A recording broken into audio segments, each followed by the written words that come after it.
people are awfully forgiving, or they just don't understand, what's been done to them. We are at an epochal shift. We're at a point where the West could tip into complacent and quite well off redundancy, or we could play a decisive role in the future. What the banks did was reprehensible. That was why there was the outrage at the greed of the bankers when we gave them money that was supposed to help them lend to others, but they decided to use that money to pay themselves bonuses. For what? For record losses? We are governed by corporations today, often by corporations that don't have very much interest in the United States of America. I don't know what happened, man. What happened to the United States? It went so far in the ditch. At what moment did it all go bad? Was it disco? Was it Donna Summer? Is that what killed America?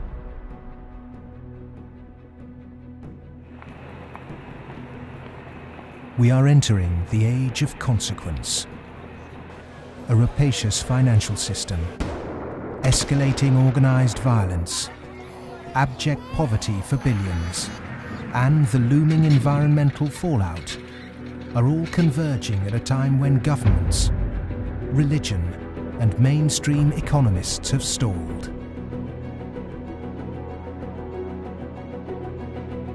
War, conquest, famine, and death.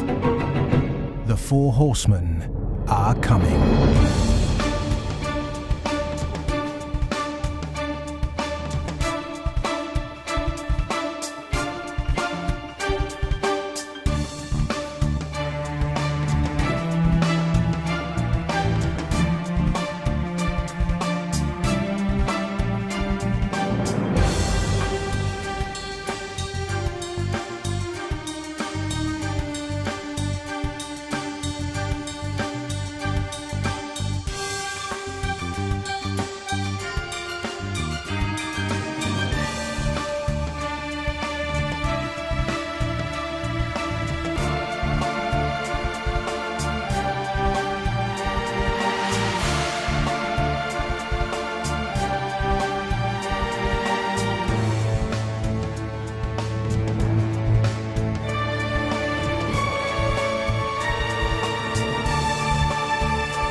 This is not a film that sees conspiracies. It's not a film that mongers fear. It's not a film that blames bankers or politicians. It's a film that questions the systems we've created and suggests ways to reform them.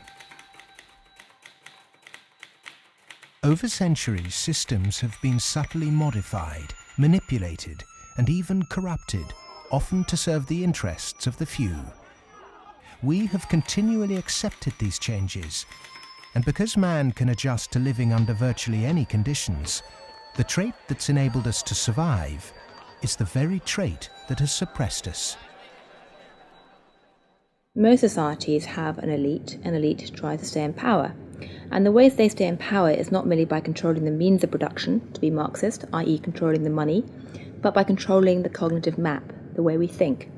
And what really matters in that respect is not so much what is actually said in public, but is what is left undebated, unsaid. For centuries, gatekeepers have manipulated our cognitive map. But in 1989, a computer scientist by the name of Tim Berners-Lee implemented the first successful communication between an HTTP client and server. The World Wide Web was born. It has since unleashed a tsunami of instantly accessible, freely available information. Just as Gutenberg's printing press wrestled control of the cognitive map away from an ecclesiastical and royal elite, today the internet is beginning to change governments, finance, and the media. We are at the cusp of change.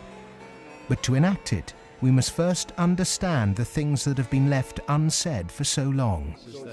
To do that, we need context from people who speak the truth in the face of collective delusion.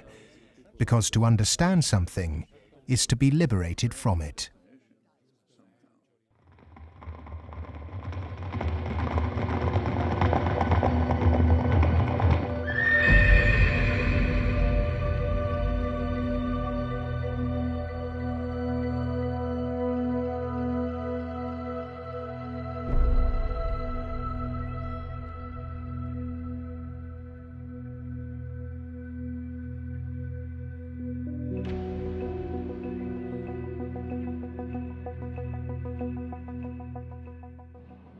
The end of World War II, we had 50% of the world's gross domestic product. We were making 54,000 airplanes a year, 7,000 ships, et cetera, and we were the new Rome.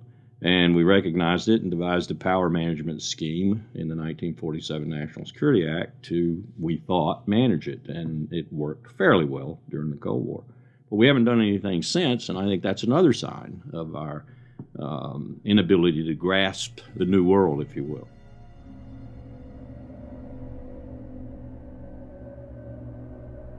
Empires do not begin or end on a certain date, but they do end, and the West has not yet come to terms with its fading supremacy. At the end of every empire, under the guise of renewal, tribes, armies, and organizations appear and devour the heritage of the former superpower, often from within.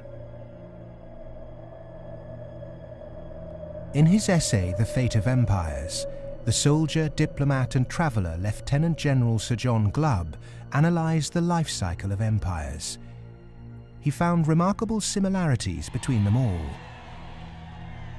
An empire lasts about 250 years, or 10 generations, from the early pioneers to the final conspicuous consumers who become a burden on the state.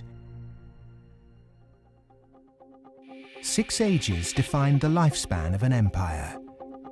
The age of pioneers, the age of conquests, the age of commerce, the age of affluence, the age of intellect, ending with bread and circuses in the age of decadence.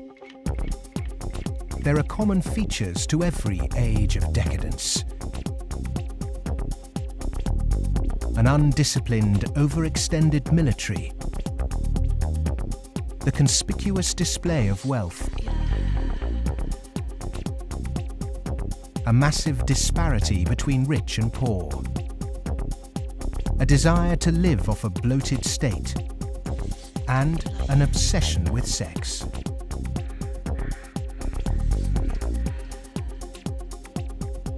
But perhaps the most notorious trait of all is the debasement of the currency. The United States and Great Britain both began on a gold or silver standard, long since abandoned. Rome was no different. So it started on a principle that was very sound, and it was on a silver standard.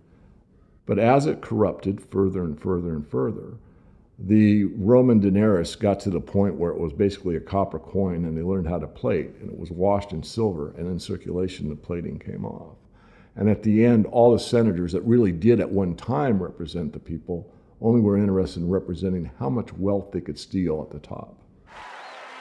Great empire wealth always dazzles, but beneath the surface, the unbridled desire for money, power, and material possessions means that duty and public service are replaced by leaders and citizens who scramble for the spoils. Historically, all the signs of the demise of empire are beginning to develop. Some are more trenchant than others. This current financial and economic crisis, that sort of thing always accompanies the demise of empire. The people of Rome were constantly being distracted by the gladiatorial events, and the politicians knew that they did this. Whenever there was unrest among the people, they had a huge event going on, and they created a new event with lots and lots of gladiators, and every day we're doing that. That is a common trait of declining empires. And so today in the United States, for example, you find a tremendous emphasis on all kinds of television programs that distract people from what's really going on. Sports is a big part of that, as it was in the gladiator times. In essence, we've been lulled into a lethargy, and we've accepted it. Just as our sports stars today earn vast sums, so did Roman charioteers. In the 2nd century, one by the name of Gaius Apuleius Diocles amassed a fortune of 35 million sesterces in prize money, equivalent to several $1 billion today. Strangely perhaps, there's another profession that is disproportionately hallowed as an empire declines. The Romans, the Ottomans and the Spanish all made celebrities of their chefs. And this again is typifying the end of an empire, where things were so great, we have this last oomph of momentum that we used to be great, and we felt great, and we don't feel it anymore. So everyone is out searching for it. Well, maybe it's in the best food, or the best clothes, or the best music, or the best movies, or a reality TV show, or another magazine. But you can never get enough of what you don't need. What you need is a strong moral conviction that is pervasive throughout the society, and integrity reigns. There's a vast apathy. There's a vast amoralism, even a political nature to it. That is to say, there are vast numbers of people who don't give a damn. And so there's this natural, I suppose, entropy, any living organism, which an empire is, of course, over time dies. Question is, how does it die? Does it die in a violent cascade of events, or does it die over a long period of time? The baby boomer generation were born into this age of decadence. Perhaps unwittingly, they've broken the unspoken intergenerational contract. Through unfettered consumerism, spiraling house prices, and a desire for eternal youth, the baby boomers have squandered future generations' inheritance. My generation, the generation right after my generation, I think we forgot that little phrase in the preamble to our Constitution, which says, and our posterity. All of a sudden it became us, period. The baby boom generation, which I'm a part of, has gone and done the biggest misallocation of capital in the history of mankind. We have had cheap oil, or cheap energy is a better way to phrase it. We've had an abundance of ideas, and we have chosen a system and perpetuated it that is probably one of the worst ways to use the blessings that were bestowed upon us. And we are going to pay a price for that. Human beings are inconsistent and paradoxical. We hope for peace and immortality, but continually invent new ways to destroy each other. We're capable of the kindest, most noble acts and the most horrific atrocities. Human beings are complex creatures. I mean, for example, we're capable right now, at this minute, of acting in such a way as to make it likely, if not certain, that our grandchildren are going to face terrible disasters. And we're consciously acting to accelerate that likelihood, even though we all love our grandchildren. How can you be more contradictory than that? In spite of all the economic activities of last 50, 60, 70 years since the Second World War, and all the industrialization, we have not yet managed to solve the problem of poverty, deprivation, hunger, malnutrition. Millions of people every night go to bed without food. And millions of people are throwing away their food. Waste on the one hand, and poverty and deprivation and hunger on the other hand. Malnutrition on the one hand, and obesity on the other hand. What kind of system have we created? Why, with such brilliant knowledge on the planet, are we still struggling to distribute wealth fairly? How has the human race developed a flawed system of government and economics that serves the few at the expense of the many? And with such poverty in an age of plenty, why have we not had the will to change such a vicious social structure? Greed is the fundamental kind of ingredients for the immoral economy. The problem is not that there's not enough in the world. People say that there's a poverty, we have to create more wealth. There's enough in the world for everybody's need, as Mahatma Gandhi said, but not for anybody's greed. But is it just greed, or does it go deeper than that? Is the problem systemic?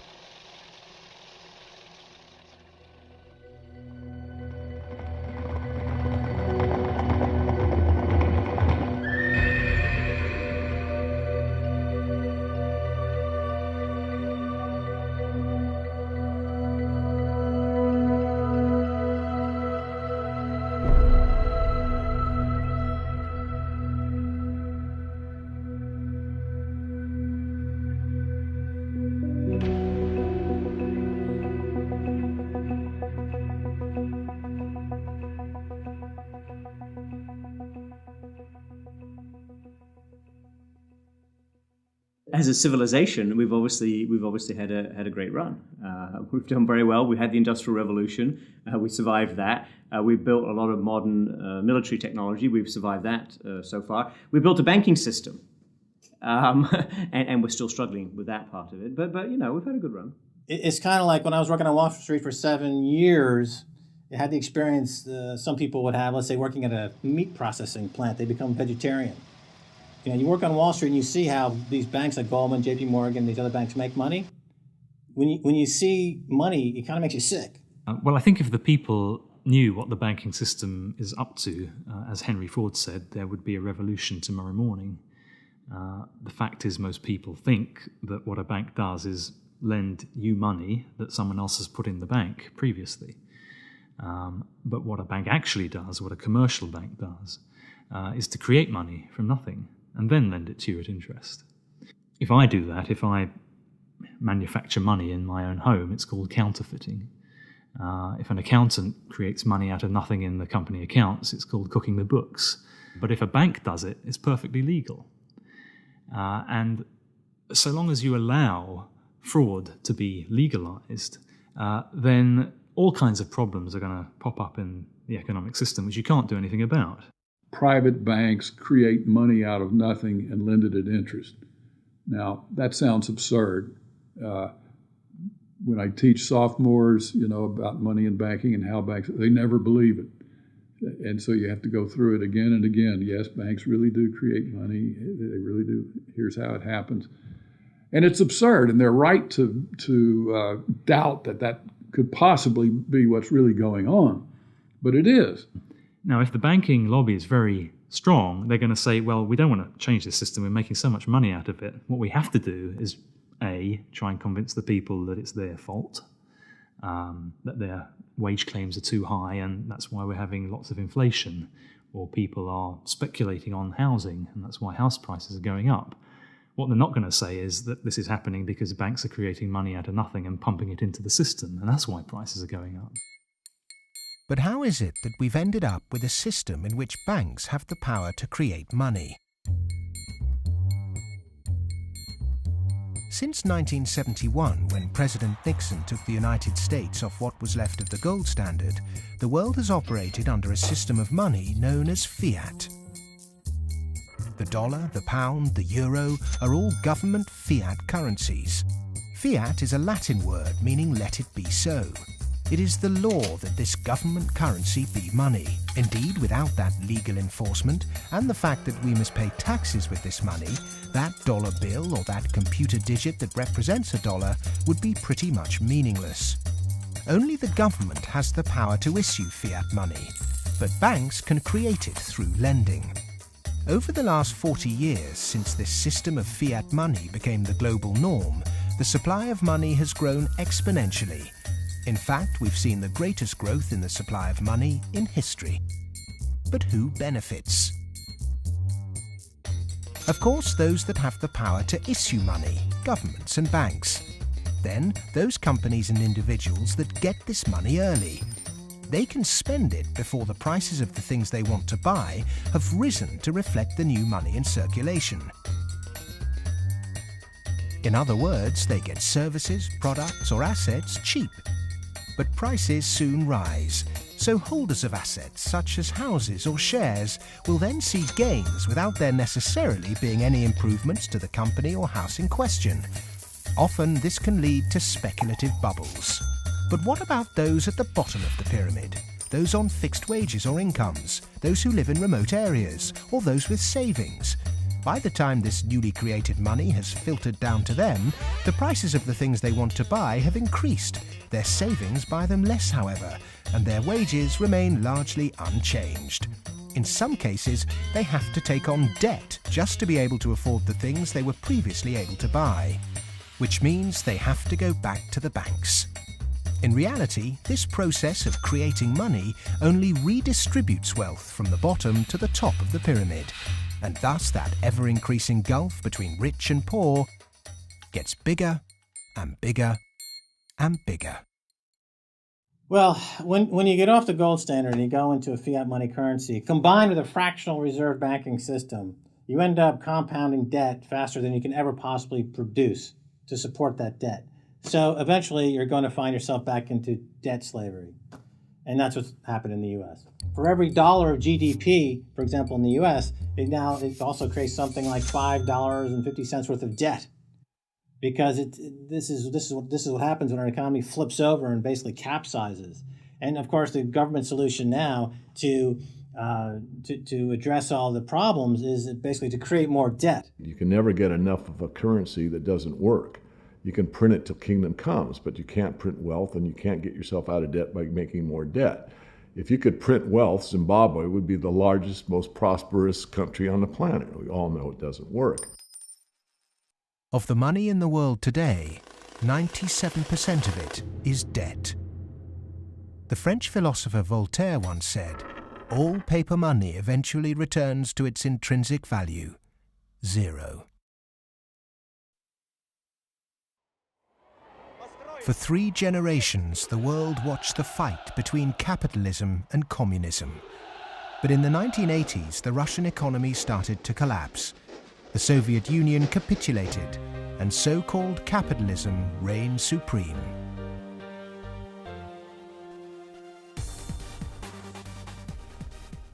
Before 1989, we had a battle between communism and the market. And in that battle, there was a sense of, let's not expose the flaws in the market economy. This is too important of a battle that you don't criticize our team while we're fighting their team. And their team, associated with authoritarianism, with a failure to deliver well-being to their society, it was very clear that if you had to choose between these two, which was better? Communism failed first for various reasons. I think it was inefficient, human rights, lack of respect, so forth. So capitalist West has been continuing in a triumphalist mode, thinking, our adversary has failed. That means we're doing everything right. Both systems are trying to do something which is fundamentally impossible, grow forever. And they're both going to fail. One failed first. Capitalism's going to fail later, or it's failing now. America right now is in a very interesting position because in the past 200-300 years of its history, it's a culture and country which has almost always existed on the assumption that resources could be expanded. If there was a problem, you always try to deal with it by expanding the pie. Go west, young man. Make the pie bigger so that everyone's got a bigger piece. Now it's facing a world where possibly resources are beginning to be more constrained and where it's going to have to divide up that pie and inflict pain on people. And that's something which it is not well prepared for. How has the country moved so far from the intentions of its founding fathers? How has the American dream become so distorted? Over the last 30 or 40 years, capitalism has taken this extreme form. And a lot of it goes back to the economist Milton Friedman from the Chicago School and Ronald Reagan and Margaret Thatcher and others buying into these policies that really encourage people to take on huge amounts of debt, encourage privatization, smaller government supposedly, although bigger military, so actually the government spending goes up. Deregulation, getting rid of rules that govern the people who run our institutions, especially our corporations. It's as though we suddenly are supposed to believe that the human beings who sit at the top of corporations don't need to be regulated. They're some sort of gods. Milton Friedman, his protégés the Chicago Boys, and the neoclassical ideology beat the classical approach to economics and became the framework for what we today call capitalism. There are two main competing economic approaches which determine how we humans manage the world and distribute wealth. These are the classical and neoclassical schools. The classical school favours less government interference, more personal autonomy, and recognises that humans cannot function without natural resources. The neoclassical school, which has a more dismissive view of natural resources, thinks government should rule the economy, solve social problems, and leave the free market to look after the distribution of wealth. The neoclassical school emerged around 100 years ago due to vested interests' desire to protect their assets. This meant that neoclassical mathematical models and assumptions were divorced from reality. They're based on what ought to be, instead of the classical models which are based on what actually is. It's these neoclassical models, which favour large corporations, that have been used to legitimise the financialisation of the global economy. Championed by Ronald Reagan and Margaret Thatcher, neoclassical economics still dominates policy-making today. The Reagan Revolution, as we call it in the United States, obviously the Reagan-Thatcher Revolution, if you think about it more globally, was a big change in power structure and a big transfer of opportunity and wealth. Now, it's not that the poor gave it to the rich. It was a transfer within the well-to-do, so that the financial sector in particular, in the United States, for example, but also in the UK and some other places, became vastly more profitable, and wages in that sector went up a lot. I mean, we focus on bonuses, but it's also base salaries went up a lot, overall compensation. So there's a transfer from the non-financial part of the economy to the financial part of the economy that actually is unprecedented as far as we can see in any of the available data to us. And I'm talking about all of recorded human history. In 1932, in the aftermath of America's great stock market crash, a piece of legislation was passed to protect society. The Glass-Steagall Act was introduced to separate ordinary high street banking from investment banking. 67 years later, in 1999, under the influence of Treasury Secretary Larry Summers and his predecessor Robert Rubin, President Bill Clinton repealed the Glass-Steagall Act. Once again, banks could take ordinary depositors' money and speculate with it on virtually anything they liked. Wall Street has become a very particular type of casino. And it's unfortunately not the kind of casino they have in Las Vegas, which is, perfectly legitimate form of entertainment. It is a casino that has massive negative repercussions on the rest of society. So it's not just losing your money on a few wild nights. It's about the way in which those organizations lose their money, impacting the whole of society, leading to a massive loss of jobs. This unfettered gambling pushed the entire global financial system to near collapse. With balances and debt obligations larger than the GDP of entire countries, the banks had become too big to fail. The West was unprepared, and bankers met their reeling and disorientated governments. You have to bail us out. We need money. If you don't give us the money, the whole thing goes down. And what are you going to do with millions and tens of millions of people who have lost everything in their bank account? You will have a revolution on your hands. So fork over the money. Borrow the money, create it out of nothing, and give it back to us, and so that we can face our problems and not go under, or otherwise. And this is what Mr. Hank Paulson did in the U.S. Congress. He went there one day and he told them, well, look, we need $700 billion, and we need it now, or else. Is this system we call capitalism really capitalism? In a capitalist system, government is supposed to be small. But today the state is more bloated and invasive than it's ever been. Individuals and companies are supposed to operate in a free market. Good enterprise is rewarded with profit, and flawed enterprise with failure. But during the 2008 banking crisis, the people saw the Western economic system divided in a way they were told could never happen. Socialism for the rich, capitalism for the poor. And in America, for example, the banks that got in trouble got bailed out by the government. That's socialism. And people are arguing against socialism in America, and yet it's probably the most socialist country in the world right now. We have a system which isn't even a proper capitalist system. Rich people make mistakes that they don't get punished. Poor people make mistakes that they get punished. Yeah? Or even worse, that they don't make any mistake and they are forced to pay for the mistakes of the rich. When the taxpayer is footing the bill for the misplaced speculation of bankers, then suddenly, instead of the economy serving the human being is now in perpetual service to amoral financial organizations.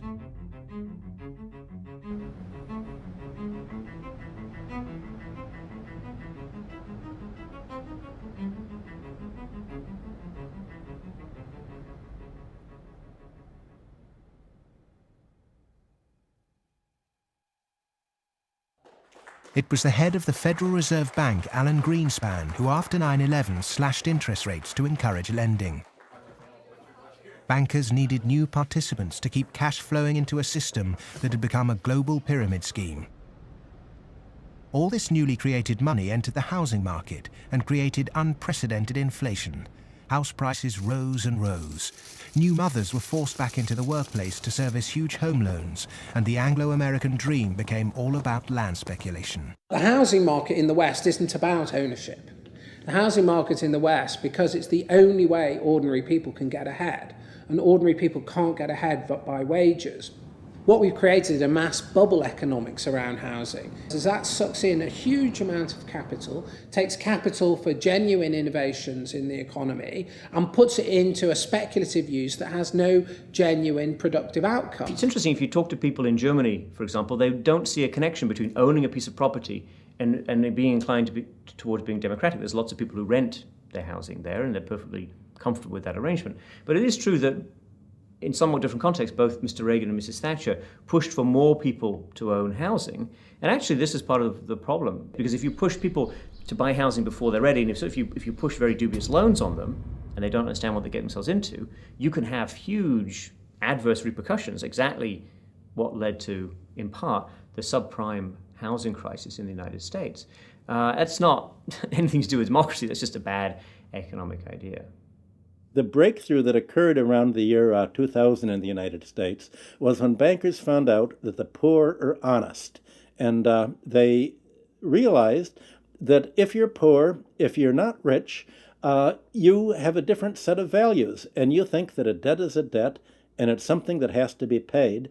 And that people will try to pay the debts that they're stuck with, even if the debts are not valid, even if the debts are much more than they expected, even if they really can't pay the debts. The lending and banking institutions, when they drew up contracts with interest rates, with flexible interest rates, I think they knew in the beginning that these problems were going to come back later on, where folks weren't going to be able to afford the mortgages as the interest rates increased.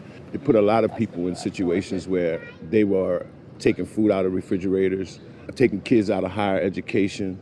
They're not able to afford college anymore. And it is making a really, really bad situation worse. The banks engaged in what was a criminal conspiracy to charge more to the blacks and Hispanics. The banks got together, backed the Bush administration to block the state prosecutions of racial lending in order to exploit and charge more to the minorities. These are loans which were made by one of the major lenders in the city and in this country, Wells Fargo, in which Wells Fargo targeted minority communities in the city, put borrowers into loans that they could not afford, put borrowers into loans that were of the subprime variety, therefore more expensive and less advantageous to the borrowers. Hiding predatory lending practices in the small print of complex financial products was only ever going to enrich one set of interests. Many of the communities in which African Americans live in the city were establishing momentum. There was development activity that was occurring. We were seeing signs of vitality in many of these communities, and the results of the Wells Fargo foreclosures and the subprime lending practices of that lender and others has significantly impaired that progress and brought it to a halt. They're not worrying about, they don't come in the heart of it. Like, you in the heart of it, so you see. They don't really see the struggle if they don't come in the heart of it. They see the outside of it. That's like looking at the cover of a book and seeing the outside of a book, but if you don't go inside the book, then you'll never know what the book about. So they're not worrying about nobody else but themselves. And I think it's wrong, because if they come in the heart of it and they see it, they'll be willing to help. What happened in Baltimore is just one example of what is happening all around the world. One way to frame this injustice is by branding it a race issue. But when we look really closely, we can see that there is something at play here that transcends race: profit. Not an accident, for instance, that we had the deregulation in our financial industry that was such a disaster. The lobbyists of the finance industry amount to 5 per congressperson.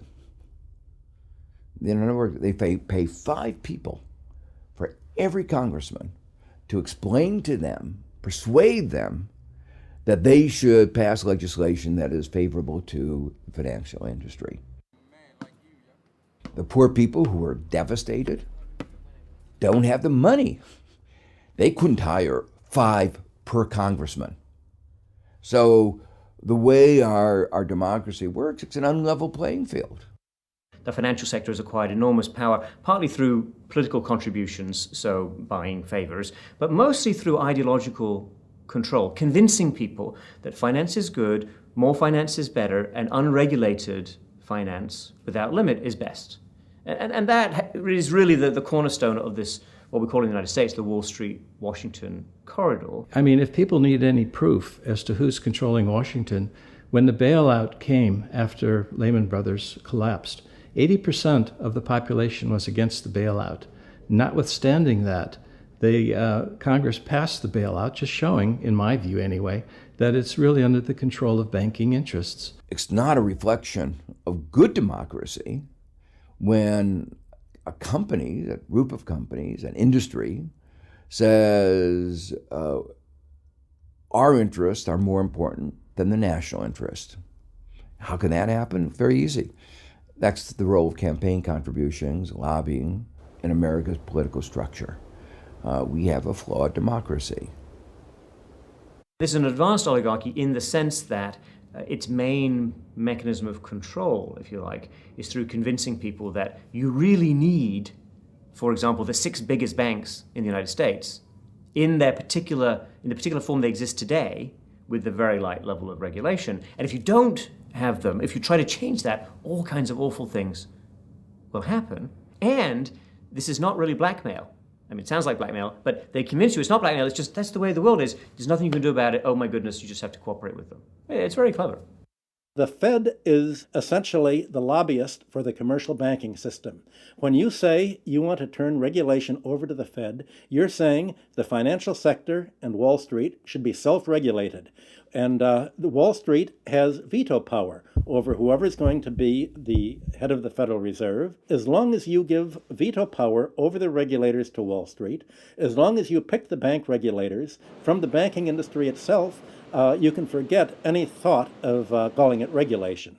It's deregulation, and to call it regulation instead of deregulation is using Orwellian doublethink. Democracy is government by the people. Plutocracy is government by the rich. In a typical plutocratic state, economic inequality is high, social mobility low, and because of continuous exploitation of the masses, workers find it nearly impossible to climb out of poverty. The equal voting rights movement in the early 20th century abolished a system where rich people had more votes than poor people.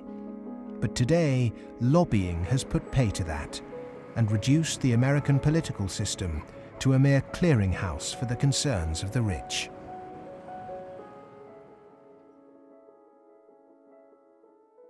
The Goldman Sachs machine is one of using profits to buy influence in Washington, to change laws, to make it easier to make money on Wall Street, to be used to buy influence in Washington. So it's a self-reinforcing malfeasance machine that is continuing to grow as a parasite in the economy and continuing to kill the host. Famous for claiming it did God's work, Goldman Sachs is one of the most influential investment banks in the world.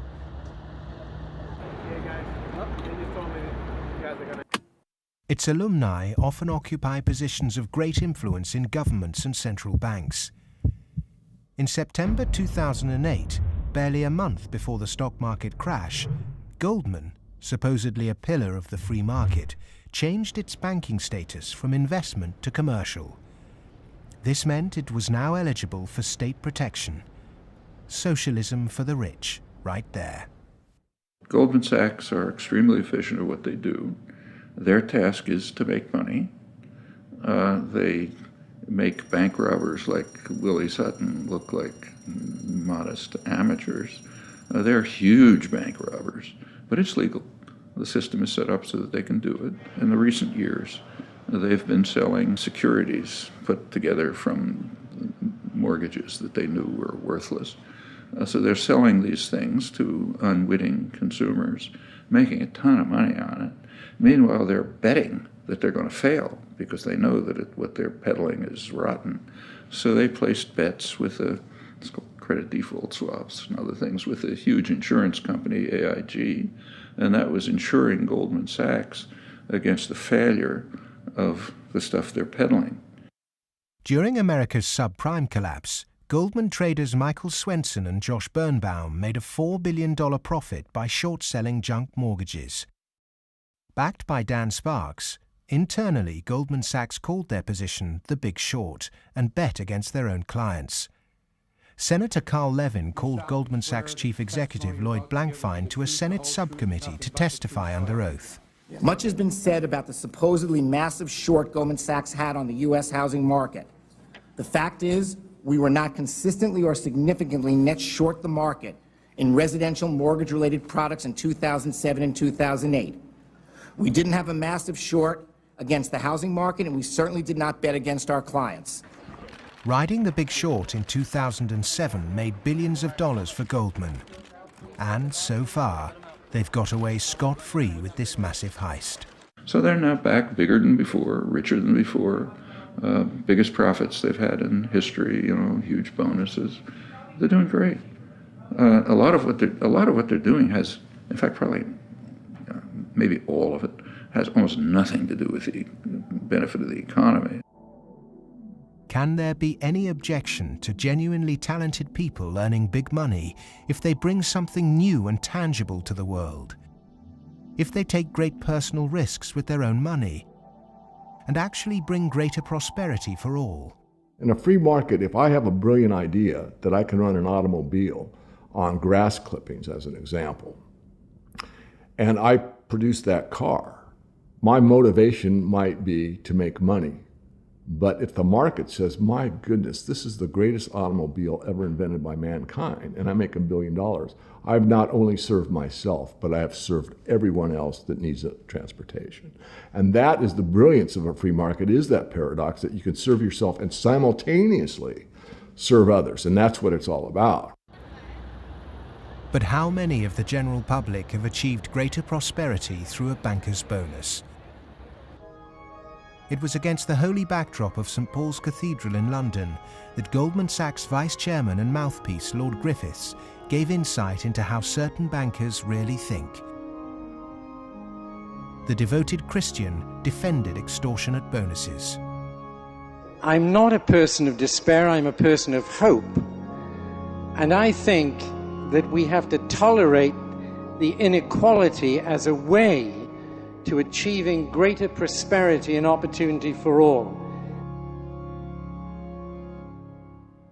The fundamental Christian view, and I would say of Islam as well, and certainly of Judaism, is that wealth is to be shared.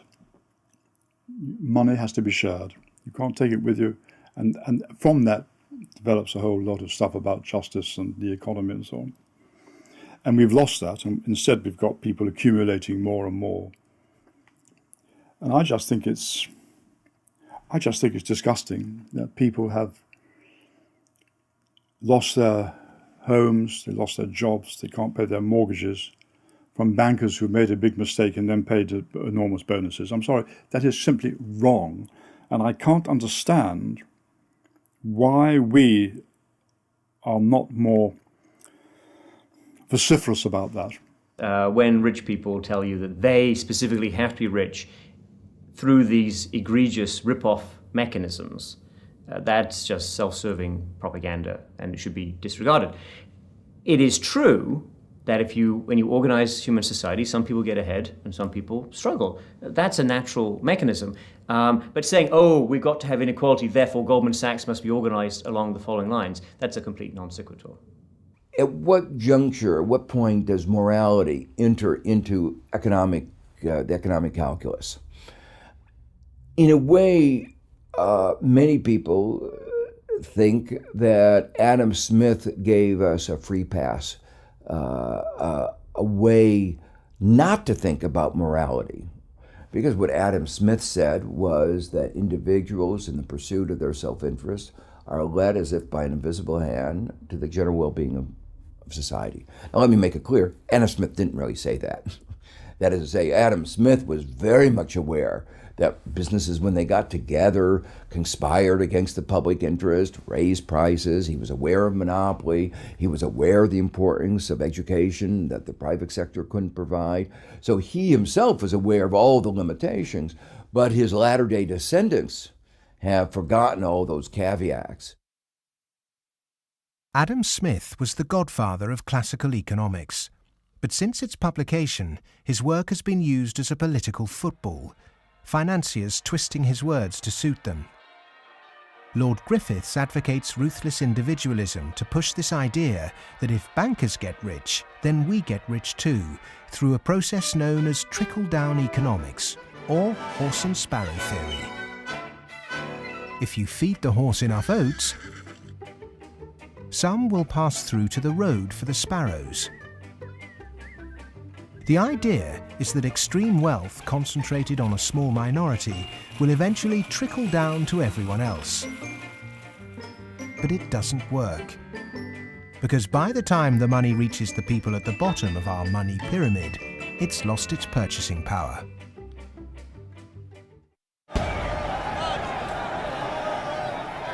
But the public are now confused as to why our political leaders have allowed this to happen, and quite naturally now ask why. Because our political processes are badly flawed. They're badly flawed because of the dependence on lobbyists, on campaign contributions. So that's why, my view and a view I think of a lot of people is that we have to restructure our political processes to give more voice to the ordinary citizen and less voice to the interest group, to the moneyed groups, to those who have taken such a large role in shaping our tax code, our regulatory regulations, and so forth.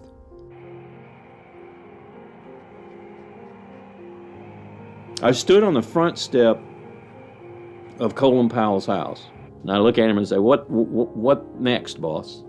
And he said, "What do you mean?" And I said, "What next? Where are you going next?" "I'm going to write my book." I said, "No, I know you're going to write your book, but you're not going to do that for the rest of your life. Where are you going next?" He said, "Maybe a cabinet position, but first, money." I said, "Money?" He said, "Yeah, millions. That's the only way you can be a cabinet officer in the American government." Oh, wow. The Democrats and the Republicans are beholden to corporate interests. And until they become unbeholden to those corporate interests, we will never have a well-governed republic.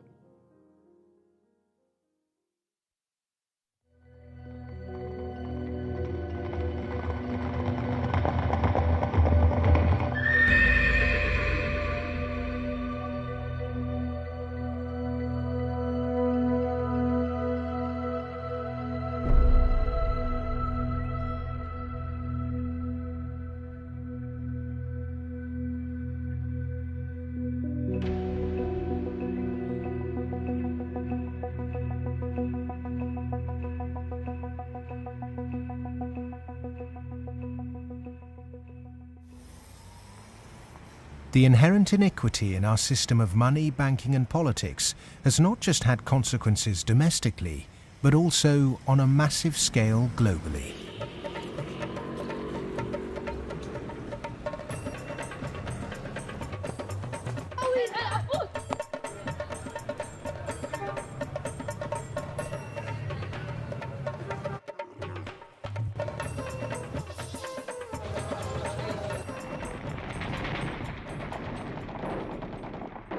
Western leaders have presented their military campaign in Iraq, Afghanistan and Pakistan as a moral obligation. But are there other reasons for it? The first financial beneficiary of America's foreign policy is the military. In particular, those who supply it with arms and equipment. The military has won wars, but how successful has it been in its bigger aim to eradicate terrorism? The drone attacks not only failed, but they've created extra extremism. They've helped in radicalization of youth in the northwest frontier and also in certain parts of Punjab and Pakistan. And because time after time, and sometimes, there's a feeling that America does this deliberately to destabilize Pakistan. I'm not so sure about that, but I certainly think those people who actually support this policy, every time you kill 10, the so-called terrorists, you create 500 more because they see the drone attacks as an attack on a sovereign state of Pakistan. If they really wanted to flush them out, there was no need for a huge military operation in Swat, causing the entire district to become internally displaced persons. The population of Swat is 1.8 million. There are 2.3 million refugees in the country. The whole district has been emptied. This wouldn't have been necessary if they had carried out a surgical commando operation to get the militant leaders. But they allowed them to escape, all of them. After the military, the next financial beneficiary are those who win the contracts to conduct the rebuilding process. In the West, people might even feel optimistic when they hear that the US is pumping tens of billions of newly created dollars into developing nations to build infrastructure. But often this too doesn't seem to achieve the publicized goals. Is there another reason we give these countries aid? We economic hitmen have created the world's first truly global empire, and we've done it primarily without the military. We work many different ways, but perhaps the most common is that we'll take a third world country that has resources our corporations covet, like oil, and then arrange a huge loan to that country from the World Bank or one of its sister organizations. However, the money never actually goes to the country. Instead, it goes to our own corporations to build infrastructure projects in that country, power plants, highways, industrial parks, things that benefit a few wealthy families in that country as well as our corporations, but don't help the majority of the people at all. They're too poor to buy electricity or drive cars on the highways. They don't have the skills to get jobs in industrial parks. But they're left holding a huge debt. Infrastructure which has used heavy loans from the World Bank and IMF and made from grants from Western countries, they've all gone into benefiting the elite and the feudal classes. They have not benefited the people.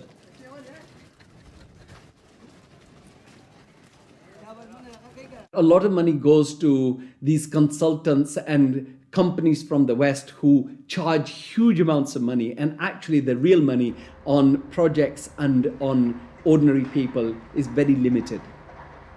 The masses have very little already. So those landlords who have the infrastructure and who are going to make money because of the infrastructure that is built through their roads, they will prosper.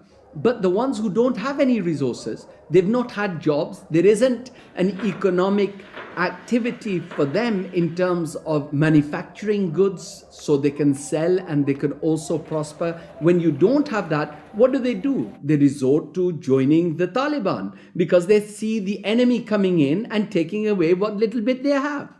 President Obama, I understand, wants to invest $7.5 billion in Pakistan's infrastructure to alleviate poverty and, take away all the divisions and all the anti-American sentiment over here. Whatever his reasons are, we can do without it. In fact, it's the worst possible thing he can do. This kind of help is actually going to be a hindrance. It's just going to make matters worse. It will bring this contrived war and terror into our rural areas. How much of US foreign policy is genuinely altruistic? And how much is it influenced by the banks and corporations that profit so tremendously from it? America's evangelism of democracy is riddled with contradictions, not least of which this idea of promoting democracy at the point of a gun, or opposing regimes which are democratic but not in the way that America wants.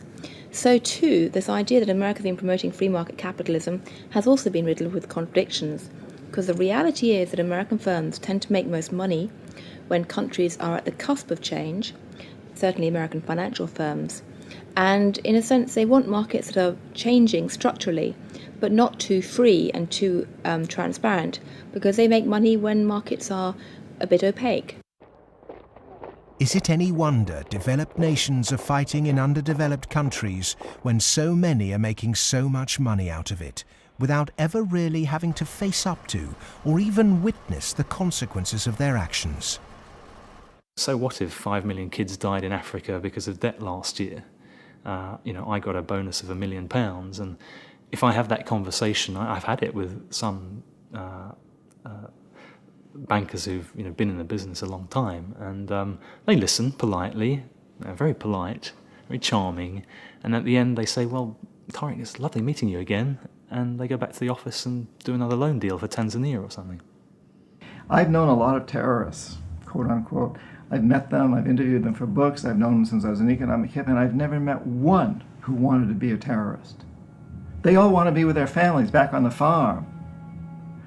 They're driven to terrorism because they've lost the farm. It's been inundated with water from a hydroelectric project or with oil from oil derricks. Their farm's been destroyed. They can't make a living for their kids. Or in the case of the Somali pirates, their fishing waters have been destroyed. And that's why they've turned to this. It isn't because they want to be pirates or terrorists. Now, there may be a few crazy people. There are a few crazy people with their nuts loose. There'll always be serial killers. There'll always be crazy people. Maybe Osama bin Laden's one of them. But they do not get a following unless there's a terrible injustice going on. And people are starving and they're deprived. And then they will follow these crazy people because they seem to offer an alternative. If we want to do away with terrorism, if we want to have what we in the United States call homeland security, we've got to recognize that the whole planet is our homeland. What does the word terrorist actually mean? Many terrorists would sooner describe themselves as freedom fighters. Could it be that the charge of terrorism could just as easily be made against Western corporations, speculators and policymakers? When we talk about terrorism, it means what they do to us, not what we do to them. And what they do to us can be pretty ugly, although it's not even a fraction of what we do to them. I mean, take, say, 9/11. That was a pretty serious act of terrorism, maybe the worst single act of terrorism in history. But it could have been worse. I mean, suppose, for example, that Al-Qaeda had bombed Washington, bombed the White House. It killed the president, installed a harsh military dictatorship, brought in a bunch of economists who drove the economy into its worst disaster in history. Well, that would have been worse than 9/11. And I'm not making it up. It happened. What's called the first 9/11 in South America, namely in Chile.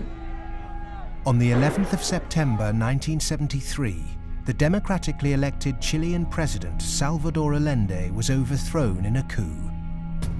A dictatorship under Augusto Pinochet was established that ruled Chile until 1990. There was the systematic suppression of all political dissidents. Thousands were imprisoned and murdered. Who was involved in that first 9/11? It's not hard to find them. Right in Washington and London and so on. But that's off the agenda. It doesn't count. There's a principle of ideology that we must never look at our own crimes. We should, on the other hand, exult in the crimes of others and in our own nobility in opposing them. The root causes of so-called terrorism will not be solved by increasing economic inequality. If governments really are serious about combating terrorism, then they must start with real structural reform back home.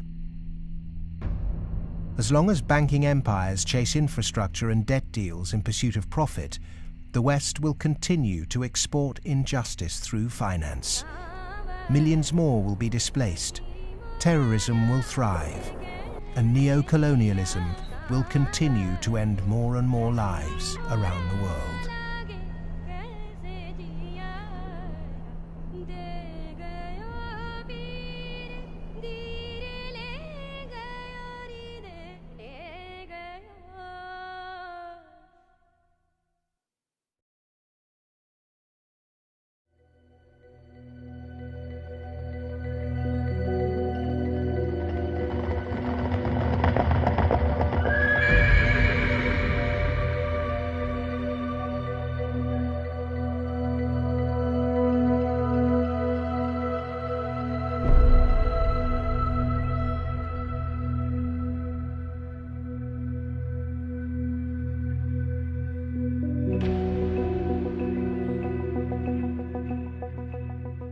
What's happened is that we have moved from a relatively empty world to a relatively full world. That is, empty of us and all of our stuff to now full of us and all of our stuff.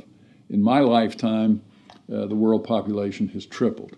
And the populations of other things, of cars, houses, boats, all these other things that put a load on the environment too, just like human bodies, those have vastly more than tripled. So the world is very, very full of what we might call man-made capital. And it's becoming more and more empty of what used to be there, what we might call natural capital. We are the first generation, we in the rich developed world are the first generation to have got to the end of the real benefits of economic growth. For hundreds of years, the best way of raising the real quality of human life has been to raise material living standards. And that's what's driven the huge rises in life expectancy and increases in happiness and other measures of well-being. But all those have now come detached from economic growth. And although life expectancy continues to rise in the rich world, it's no longer related to the amount of economic growth a country has at all. And the same is true of measures of happiness and measures of well-being. The paradox is the more we grow, the more poverty we create. Our self-interested economic system seems to be continually missing a trick. So as we keep plundering the Earth's natural capital, is it time to rethink our Western definition of progress?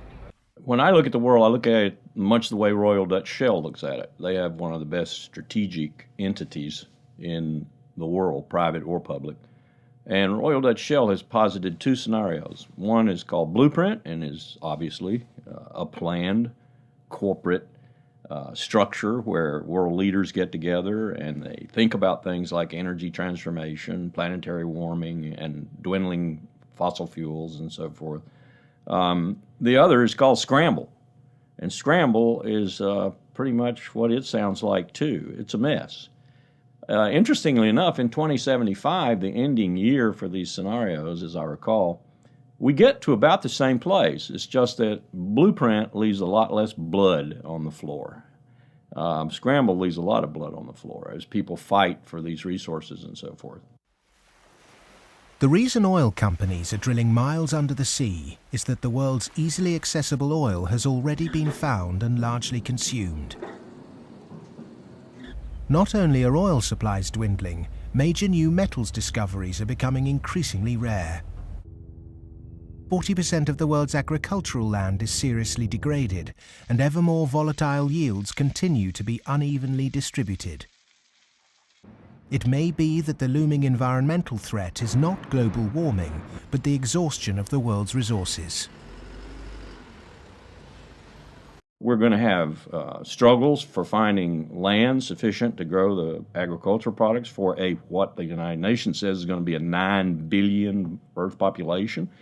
We're going to struggle over non-renewable fossil fuels as they run out. I think Shell posits about 2075 they'll be gone. And we're going to struggle over things like water and other precious resources that are necessary to our life and to our economy. And this could be, as Shell says, a blueprint affair with world leaders working together to share and share alike. Or it could be a real mess, and Shell, incidentally, bets on the mess.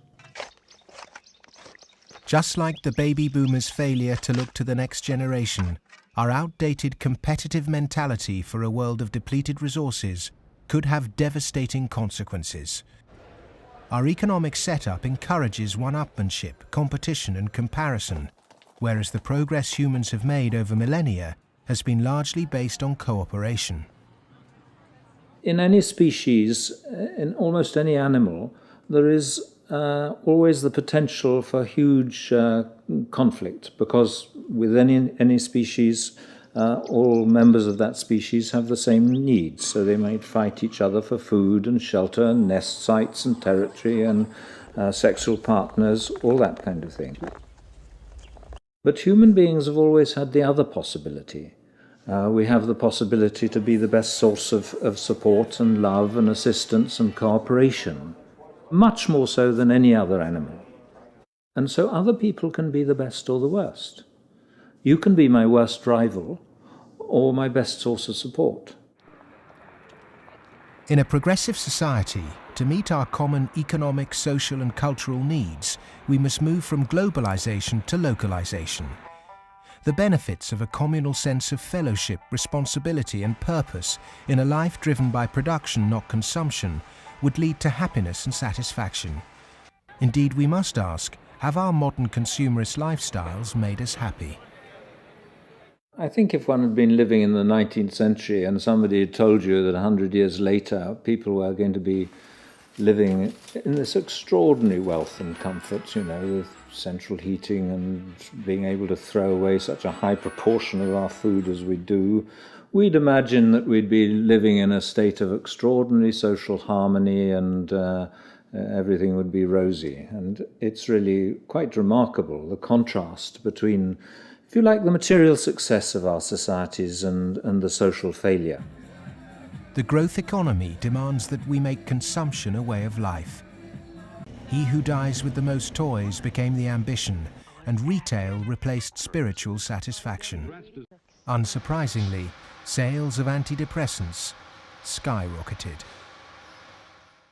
The fact is that the world economy over the last few years, a good share of my lifetime, has been built either on the military or on producing items that most people don't need and really don't even want when you come right down to it, but we all got to have them. Consumerism is driven by our extraordinarily social nature, that we want to have the stuff so we look good in other people's eyes. It's because I experience myself through other people's eyes, the feelings of shame and embarrassment or pride and maybe feeling envied, all those things. So, the goods are just a way of, if you like, mediating the relationship between yourself and others in this extraordinarily alienated hierarchy. What's really suffered is human relationships, family life, the things that really matter to us. And in the end, the only thing that makes human beings happy isn't money. It's very clear that past a certain level, you only get marginal gains from wealth.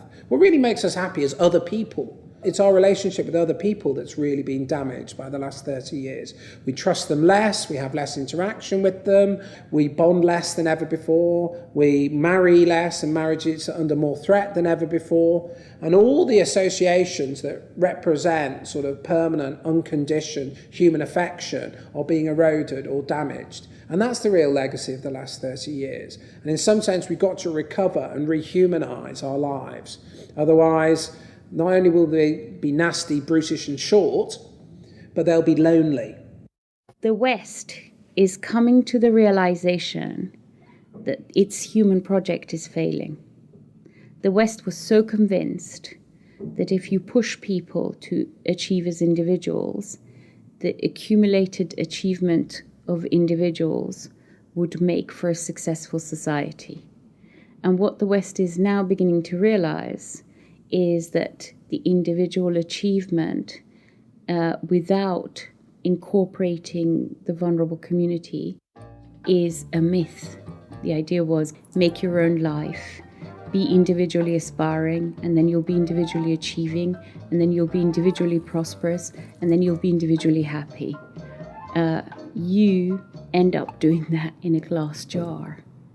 And the glass jar has a limited height, and it's encapsulating, and in the end, you die of lack of oxygen. Human beings are alive because they seek attachment and because they're propelled by affection.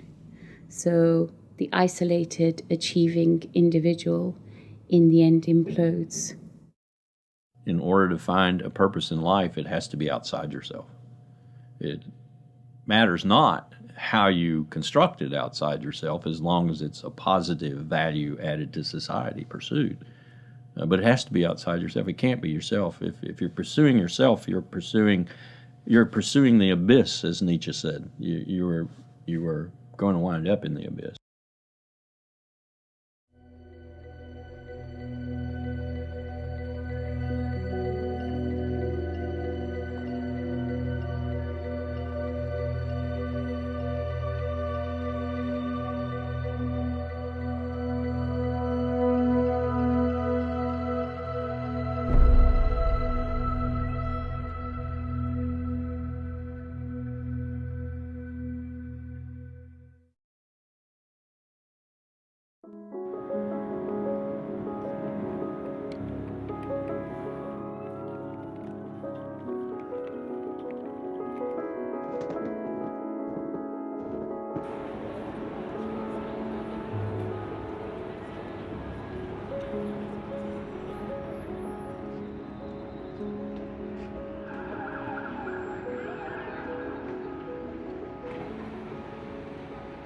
One of the most powerful cultural frameworks that shapes the way we think today in the West is the Hollywood film construction.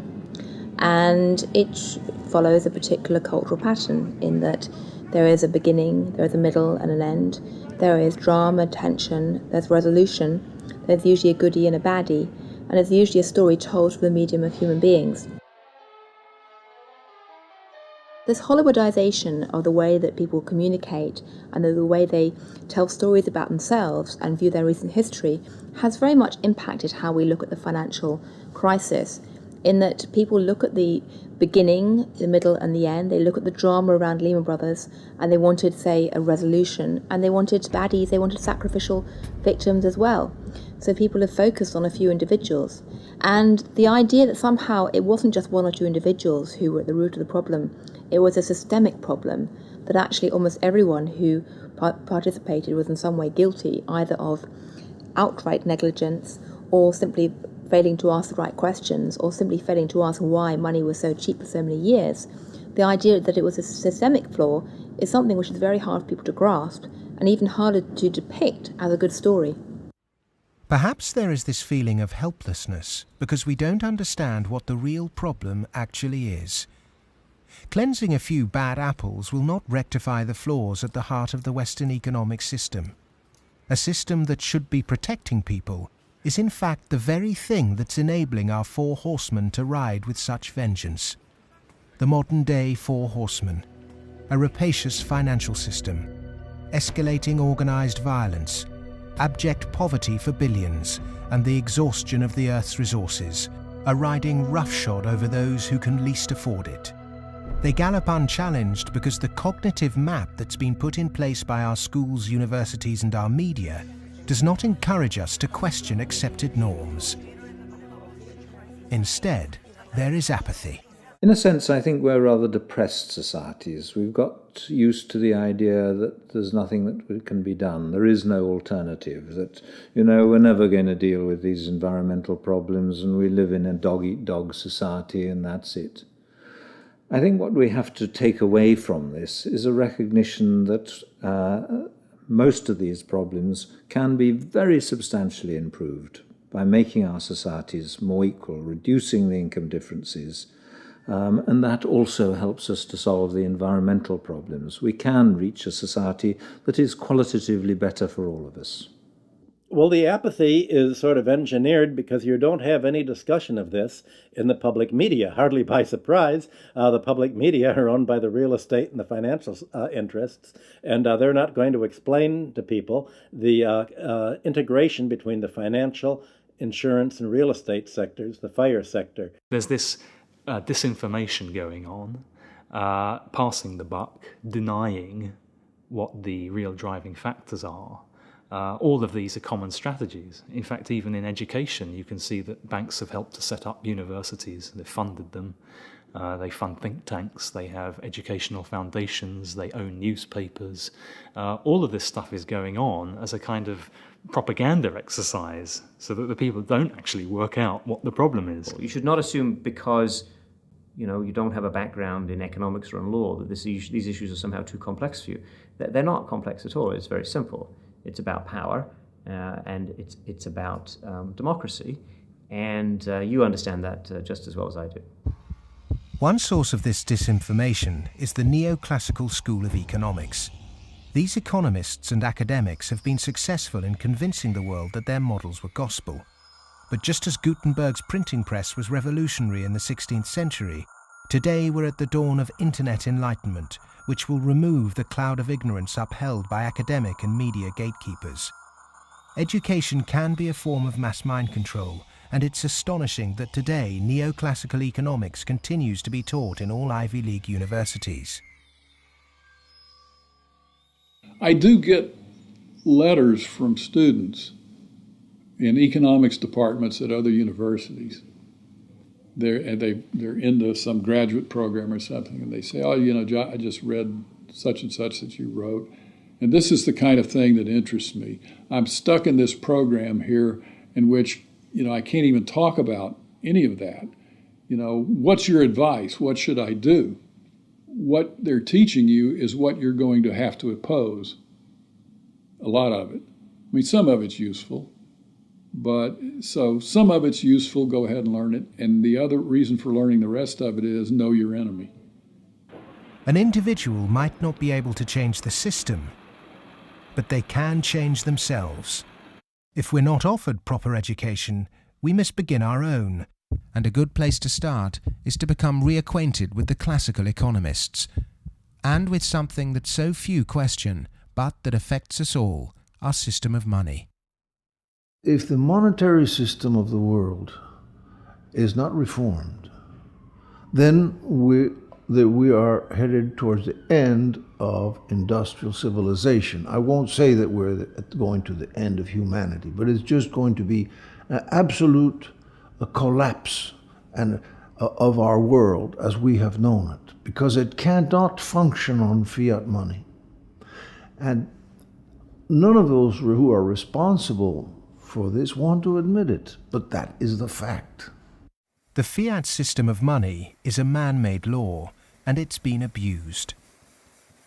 Is there a form of money whose law is not set by man? When you look at natural law and gold, I sort of describe gold as being a natural form of money. All of the gold that's been mined throughout history still exists in its above-ground stock. It's about the size of 2.5 Olympic swimming pools if you put all that gold together in one place. The key is that this above-ground stock of gold grows by about 1 3/4% per annum, which is approximately equal to new world population growth, and is approximately equal to new wealth creation. So as the net result of this is that you have this very good consistency in gold's purchasing power over long periods of time, because the supply-demand equation is very much in balance. To achieve human liberty, you really need to have sound money, and gold is the only way to do that, because only gold is outside of the control of politicians. With modern man-made monetary processes, a chronic excess of debt has built up at every level of society. Debt is now regarded as normal. It isn't. It's a form of slavery. But how much do we question our debt? And what should we now do about it? The classic example, most recently, of a debt cancellation was the German economic miracle in 1947. The Allies canceled all domestic and international German debts, except for the debts that employers owed their employees for the previous few weeks, and except for a basic working balance that everybody was able to keep in the bank in order to buy food for the next few weeks or so. Essentially, you would follow the 5 or 6 pages that the currency reform of 1947 did in Germany. You would start with a clean slate. That means that everybody would own their property free and clear. And the problem here is that you'd wipe off the savings that are the counterparts of that. That actually would not be such a bad thing if you look at the fact that the wealthiest 1% of Americans have concentrated an enormous amount of wealth in their own hands, more than at any earlier time since statistics have been kept. Our system of taxation also needs addressing. Currently, we're taxed on what we produce. Perhaps it would be more progressive to tax what we consume. How many American people realize that the Founding Fathers never intended Americans to be taxed on their labor? In other words, they weren't meant to pay income tax. The tax system that was exported from Britain, a relic of colonialism, has duped the world. The most important element of a tax system is to do what everybody expected to be done in the 19th century, and that is to base the tax system on land taxation, on the free lunch of land value, and on what John Stuart Mill called the unearned increment, the income that landlords made in their sleep, as he put it.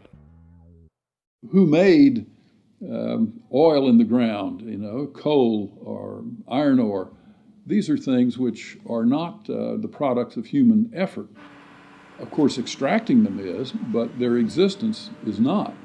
And so the rents from natural resources are a wonderful source of taxation. Nobody made them, and when you do tax them, you cause all of us to use them more efficiently. So this seems like really the excellent thing to tax, rather than labor and capital. If the government used this land site value that's supplied by nature, not by human labor, not by personal enterprise, then the government would not have to tax wages in the form of income tax.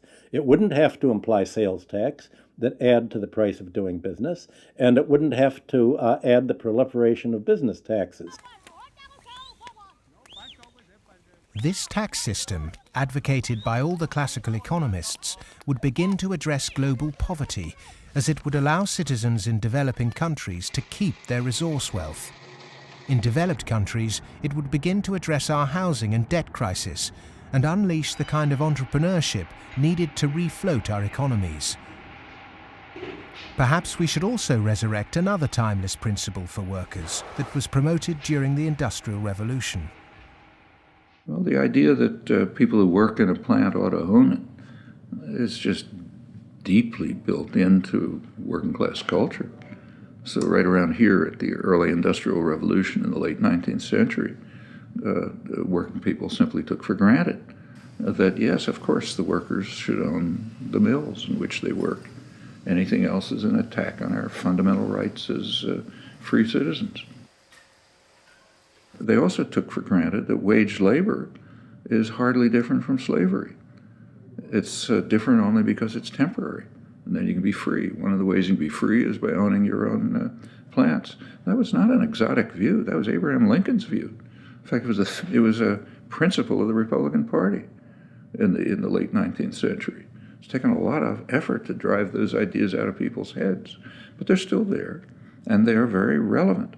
It was the Greek philosopher Plato who said the ratio of earnings between highest and lowest paid employee in any organization should be no more than 6 to 1.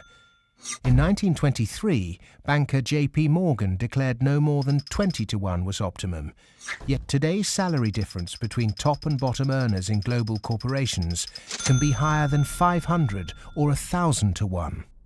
When you're up in the range of 500 to 1 inequality, the rich and the poor become almost different species, no longer members of the same community. commonality of interest is lost. And so it's difficult to form community and to have good, friendly relationships across class differences that are that large. When the public do vent their outrage at inappropriate earnings, the common defence is to move the debate to the psychological realm and quote mercurial British economist Herbert Spencer. He coined the phrase survival of the fittest, and his words are now used to justify excess. Competition in business is a good thing, but the playing field must be level. Monopolists have too much because the system they game is rigged. Under the current economic setup, the fitness of the vast majority of the world's population is irrelevant. Those that are made to pay for this crisis are not those that caused it. But those who caused it, for survival, will no doubt try to marginalize this film as socialist or even Marxist. I'm a capitalist. I'm a business person. I believe in the basic principles. That's why I'm completely appalled by seeing these principles destroyed by monarchs, monopolists, who have totally destroyed the system from within on Wall Street. And this is completely unacceptable. I'm a capitalist. I think capitalism can do it. It's not a question of getting rid of capitalism. It's a question of getting rid of this terrible form of capitalism. Capitalism, more broadly understood as market economy, not only has a future, I can't see the future of the world without it. But the question is, what kind of capitalism? What kind of market economy? A system of reformed capitalism built on independent money, a tax system based on consumption, not income, and employee-owned businesses would begin to build an economy that's not dependent on constant growth to service its debt. We've endured the so-called free market for centuries, but far from being free, it's led us to destroy nature and each other in a vain attempt to progress.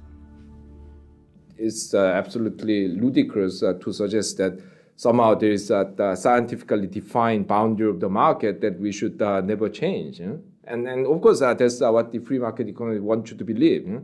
Because once they convince you of that and claim that, on top of that, claim that they have the truth because they are PhDs in economics, then they can tell you whatever they want, and then you'll have to accept it. But that's where we have to take these guys on. Politics is about drawing the boundary of the market. When you think about it, a lot of things have been taken out of the market over the last 2-3 centuries. 2-3 centuries ago, you could buy and sell human beings, child labor, a lot of things that you wouldn't imagine you could buy and sell today. So, over time, we have redrawn this boundary, and there's nothing wrong with redrawing the boundary again. Things that were considered absolutely reasonable in the 1850s, like selling any chemical on a street corner and telling you that it's a pharmaceutical drug that will be good for you, things like that were absolutely commonplace then, are now serious criminal offences. Well, the same thing will be true of active money management in 100 years. The breakdown we saw in the Great Depression and witnessed again at the beginning of the 21st century occurred because in the name of growth, much was taken out of the system by those who contribute very little. Multinational corporates and banks will always want to grow without having to compensate those people who actually do the work to produce the surplus. In the past, every time too much was taken by those who contributed little, people rose up to halt the violent practices enacted by a tangible enemy. Today, the question is, with such a formless enemy pervading every element of our economic and democratic process, can it be done again? Of course it can be done again. Look, it's a cycle. We're not debt peons, but maybe rats running around a little wheel in somebody's big cage somewhere. The finance rises. Finance becomes organized. You make a lot of money in banking. It's easy to go out and buy politicians. But the essence of democracy, the essence of American democracy, is this is a repeated confrontation, a repeated showdown. And in the 1830s, Andrew Jackson beat the second bank of the United States. In the early 1900s, Teddy Roosevelt beat J.P. Morgan and John D. Rockefeller. In the 1930s, Franklin Delano Roosevelt, FDR, beat everyone from Wall Street. And now we have to do it again. the one single thing that makes me optimistic rather than cynical, pessimistic, is my students. First, I do not see the desire to go to Wall Street amongst them. I see the opposite.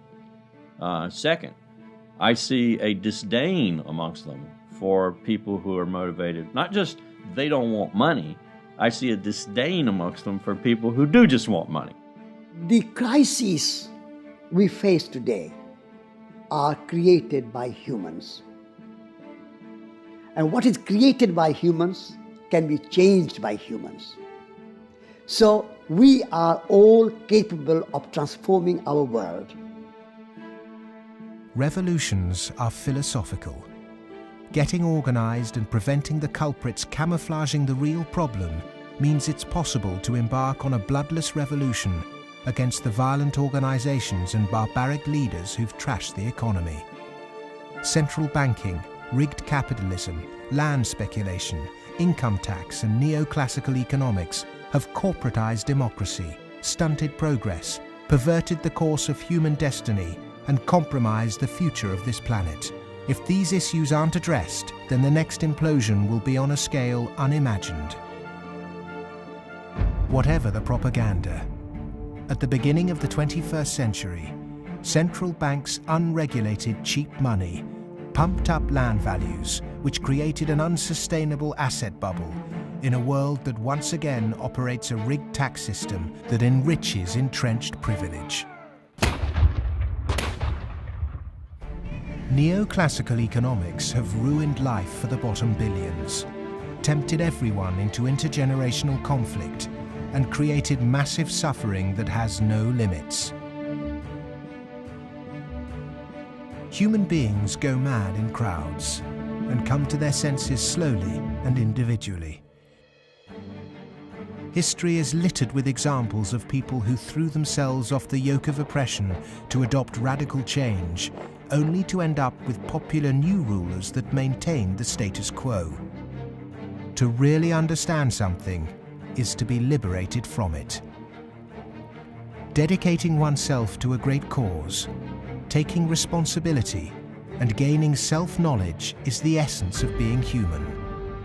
A predatory capitalist's truest enemy and humanity's greatest ally is the self-educated individual who has read, understood, delays their gratification, and walks around with their eyes wide open.